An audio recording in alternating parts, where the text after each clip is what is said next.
जैसा कि आप लोग क्या लगता है? देखिए, चुनाव है, चुनाव में कई सारे फैक्टर्स काम करते हैं और उन सभी चीज़ों को हम लोगों ने संगठन में रखा है कि ताकि उन विषयों को आगे उस पर काम हम लोग कर सके। और संगठन ने भी बहुत विस्तार से सभी की बातों को सुना।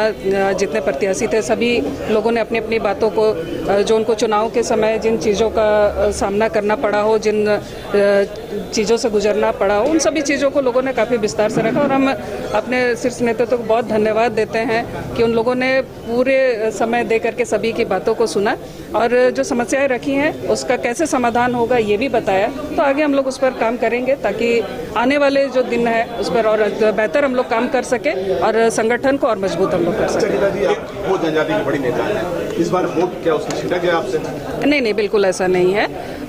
आदिवासियों का वोट भी मिला है, हो जनजाति का वोट भी मिला है और हाँ, कुछ खामियां रह गई हैं, उसको हम लोग उस पर वर्कआउट करेंगे। क्या कमी रहता है क्योंकि आप बड़ी नेता वहाँ पर हैं? देखिए, मैंने जैसे कहा कि कई सारी चीज़ें हैं तो उस पर हम लोग वर्कआउट करेंगे। आने वाले दिनों में आपको डेमोग्राफी चेंज को कहाँ देख रही हैं आप? डेमोग्राफी चेंज, देखिए, जो संथाल है जिस तरह से वहाँ हम लोग भी कई एक दो बार हम लोग गए हैं, हम लोगों ने देखा है कि वहाँ किस तरह से चेंजेस हुआ है, तो उस पर गंभीर होने की आवश्यकता है। और ये आने वाले दिनों में एक बहुत बड़ी चुनौती है झारखंड के लिए, झारखंडी लोगों के लिए, झारखंडी मानसिकता के लिए ये एक बहुत बड़ा घाव है।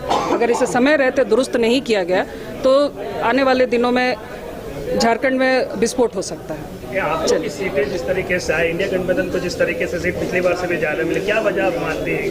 कहाँ? देखिए, इसमें बहुत सारी वजहें हैं और उसको आप सभी लोग देख भी रहे हैं, हम लोग भी उसको देखते हैं कि बहुत सारी वजहें हैं उसकी। और जिस तरह से चाहे वो डेमोग्राफी की बात हो, चाहे और जो चीज़ें रही हैं, क्योंकि अब सरकारी तंत्र का जिस तरह से दुरुपयोग हुआ है और हम लोगों ने कई बार, चाहे वो इलेक्शन कमीशन हो, डीसी हो, एसपी हो, कई जगह से कंप्लेन आई, लेकिन उस पर भी जिस तरह से काम होना चाहिए था चुनाव के समय वो नहीं हुआ। तो कहीं ना कहीं प्रशासन के लोग भी सरकार को कहीं ना कहीं अंदर से मदद कर रहे थे और सरकारी मिशनरी का जो दुरुपयोग हुआ वो सभी लोग। गीता कोड़ा आगे किस भूमिका में नजर आने वाली है? गीता कोड़ा एक कार्यकर्ता है भारतीय जनता पार्टी की और भारतीय जनता पार्टी जो जिम्मेदारी देगी हम लोग उसे पूरी निष्ठा के साथ करेंगे। दो मुद्दे जो आपकी सीट पे हार का कारण देखिए, कई सारे विषय हैं, आप एक दो मुद्दे पर उसको सिमटाइए मत, कई सारे विषय उस पर काम करके हम लोग